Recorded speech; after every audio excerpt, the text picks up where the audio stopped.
Types of chemical reaction देखने वाले हैं। 2 लेक्चर मैंने बता दिया जिसके अंदर हमने बात किया कि chapter chemical reaction and equation के ऊपर है। किसके बारे में? इस चैप्टर के अंदर हम पढ़ने वाले हैं कि हमारे डेली लाइफ में जो केमिकल रिएक्शंस होते हैं वो हम कैसे ढूंढेंगे कि वो केमिकल रिएक्शन हो रहा है, और दूसरी चीज़ कैसे होती है वो केमिकल रिएक्शन। और अगर कॉपी किताब पे हमें शो करना है कि दिखाना है कि ये रिएक्शन हो रहा है तो उसको लिखने का तरीका क्या है, ये दोनों चीज़ें मैंने बता दिया है पिछले 2 वीडियोज़ में, और ये भी बताया है कि रिएक्शंस को हम बैलेंस कैसे करते हैं। अब बात कर रहे हैं टाइप ऑफ केमिकल रिएक्शंस के बारे में। पहला जो हमारा टाइप ऑफ रिएक्शन है वो है कॉम्बिनेशन रिएक्शन। उससे पहले थोड़ा सा ये लिखा हुआ है, क्या लिखा हुआ है इसके बारे में हम समझ लेते हैं।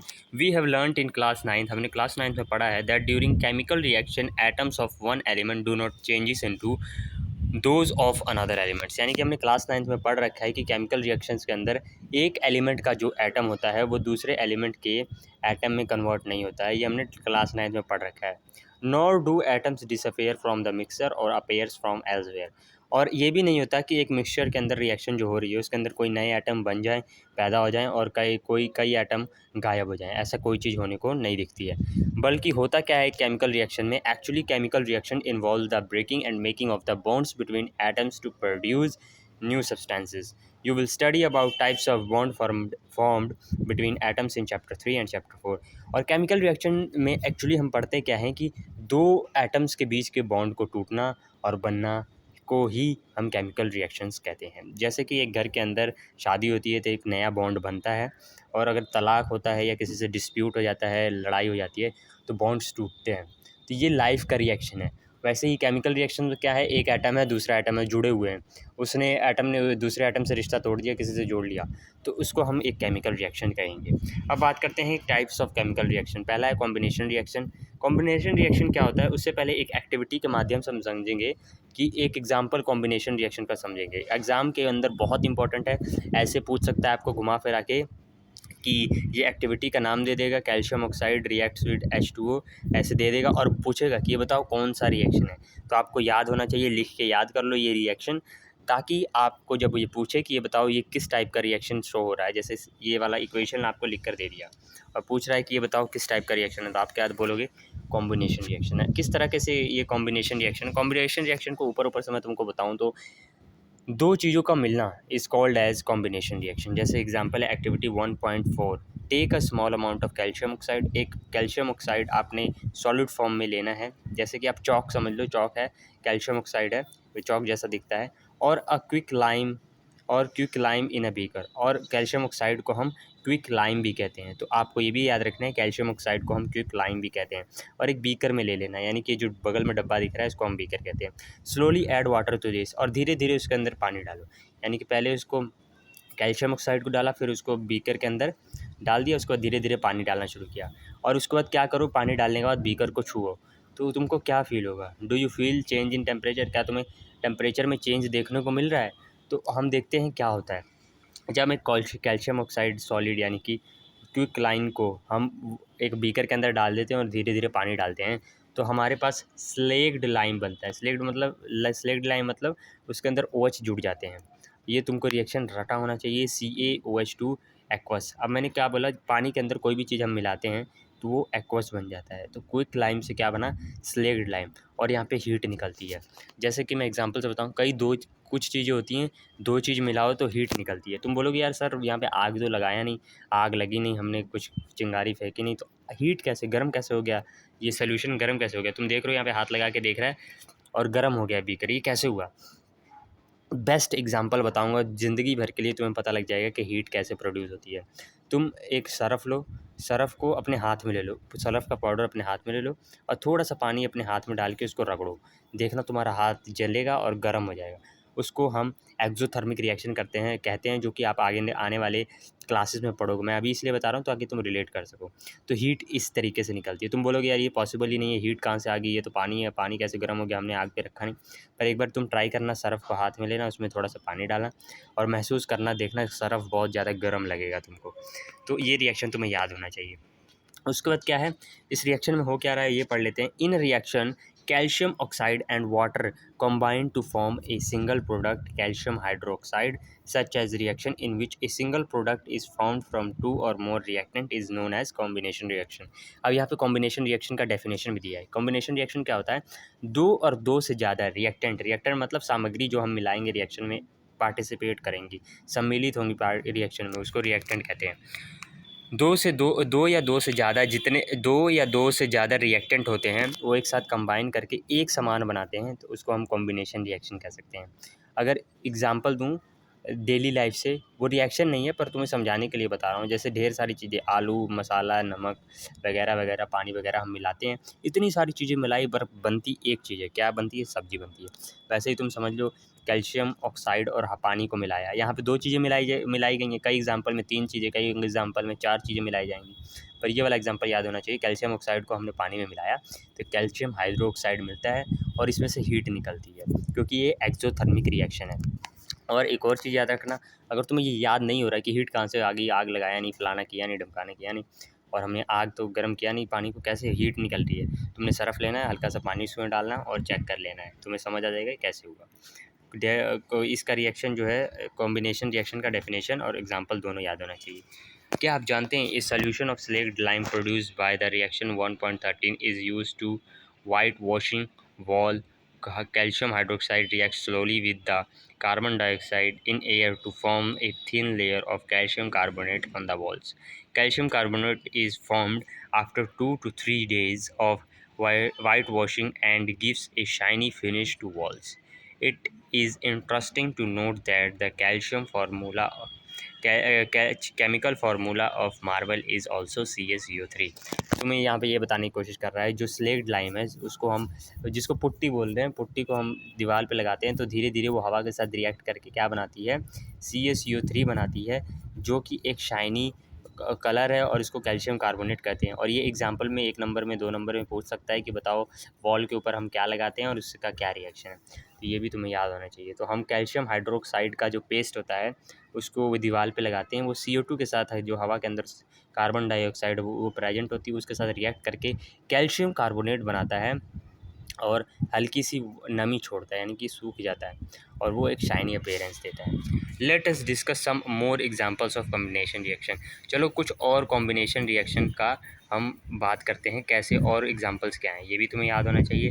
कार्बन है, कार्बन सॉलिड है, उसको हमने O2 के साथ रिएक्ट किया. मैंने तुम्हें शुरू में ही बताया था फर्स्ट लेक्चर में, O2 के साथ रिएक्ट करना मतलब उसको जलाया.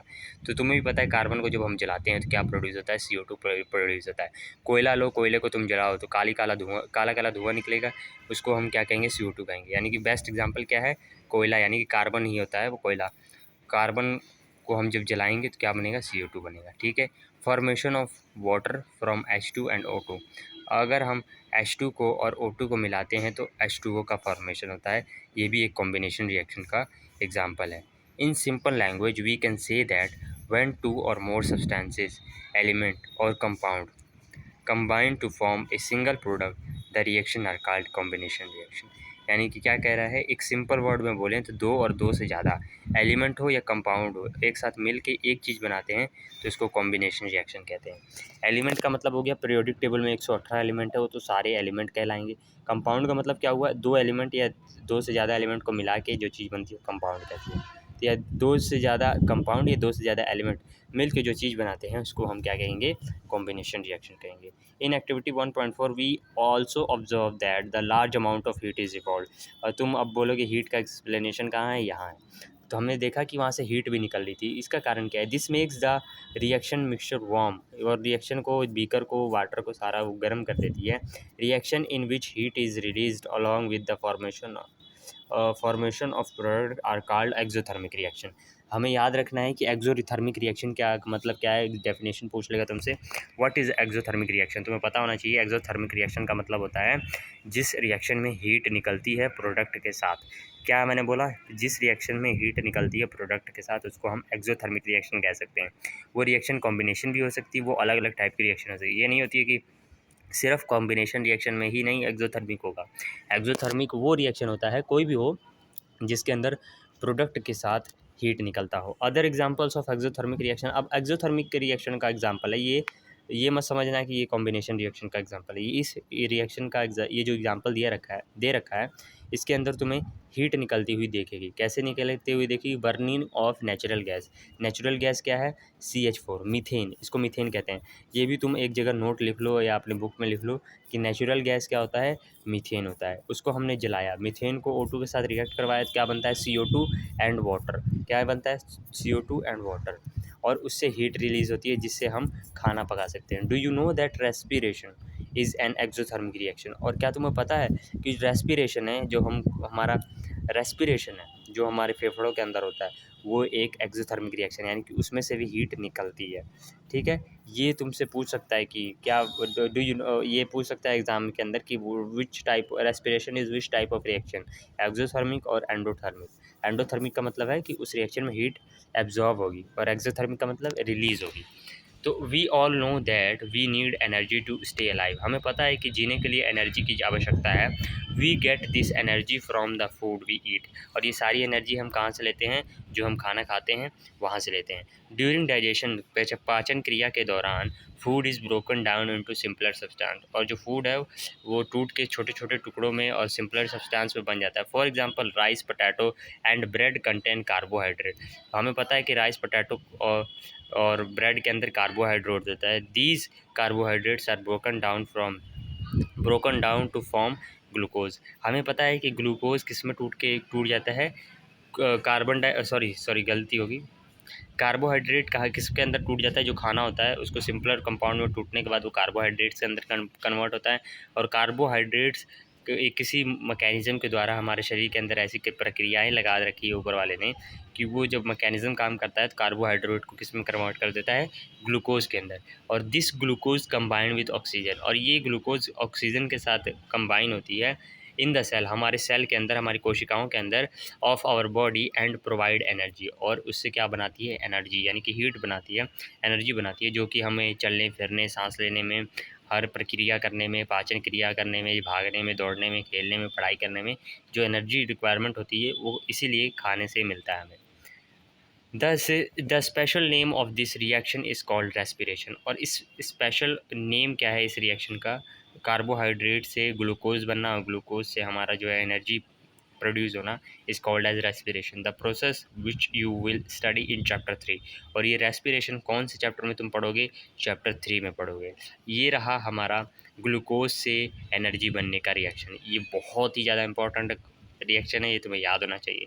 C2H12O6, ये भी रिएक्शन, ये भी कंपाउंड का नाम याद होना चाहिए कि अगर पूछ लेगा कंपाउंड का फार्मूला बताओ तो तुम लिखोगे C6H12O6। क्या लिखोगे? C6H12O6 ग्लूकोज का फार्मूला होता है। और प्लस 6H2O के साथ ये रिएक्ट करता है और बनाता है 6CO2 जो कि हम सांस के द्वारा निकाल देते हैं। 6H2O हमारा जो 6 पानी का मॉलिक्यूल क्रिएट करेगा और प्लस एनर्जी रिलीज़ करेगा जिसको हम अपनी बाकी प्रक्रियाओं में इस्तेमाल करते हैं। ये ग्लूकोज का टूटना रिएक्शन के माध्यम से दिखा रखा है। इस चैप्टर का मकसद यही है कि हमारे डेली लाइफ में, हमारे शरीर के अंदर, हमारे शरीर के बाहर जो रिएक्शंस हो रही हैं उसको हम किताबी फॉर्म में कैसे लिखें। तो इस तरीके से हम ग्लूकोज के टूटने को लिख सकते हैं कि C6H12O6 plus 6H2O6O2 gives 6CO2 plus 6H2O, यानी कि 6 कार्बन डाइऑक्साइड और 6 वाटर के मॉलिक्यूल मिलेंगे। और हमें पता है अब वाटर लिक्विड में रहेगा हमारी बॉडी में, तो लिक्विड में CO2 एक्वस, एक्वस मतलब पानी में घुला हुआ, और CO2 भी एक्वस पानी में घुला हुआ, और C6H12O6 ये भी पानी में घुला हुआ। पानी में घुला का मतलब ये नहीं कि सिर्फ पानी में घुला हो सकता है, ये लिक्विड कोई भी हो सकता है। जैसे कि ये सारी चीज़ें हमारे ब्लड में हो रही होती हैं तो इसीलिए एक्वस लिख रखा हुआ है। और H2O तो लिक्विड ही हमारे ब्लड में है तो इसलिए हम H2O को लिक्विड ही यूज़ कर रहे हैं। और सारे को एक्वस इसलिए यूज़ किया क्योंकि ये किसी लिक्विड के अंदर घुले हुए हैं। अब आगे बात करते हैं the decomposition of vegetable matter into compost is also an example of exothermic reaction. Decomposition, जैसे पत्ते गिर जाते हैं ज़मीन के ऊपर तो धीरे धीरे सड़ते हैं, डिकम्पोज होते हैं। और कई लोग डिकम्पोजर्स बड़े बड़े बनाकर ऑर्गेनिक मैटर, जैसे हमारा गाय का गोबर हो गया, पत्ते हो गए, जो भी अलाइव चीज़ थी अब मर चुकी है, उसको डिकम्पोज जब होती है, वो सड़ती है या मतलब गलने लग जाती है तो वो भी एक एक्सोथर्मिक रिएक्शन कहलाती है और उसमें से हीट निकलती है। अब बात करते हैं the identify the type of reaction take place in activity 1.1। Where heat is given out along with the formation of single product.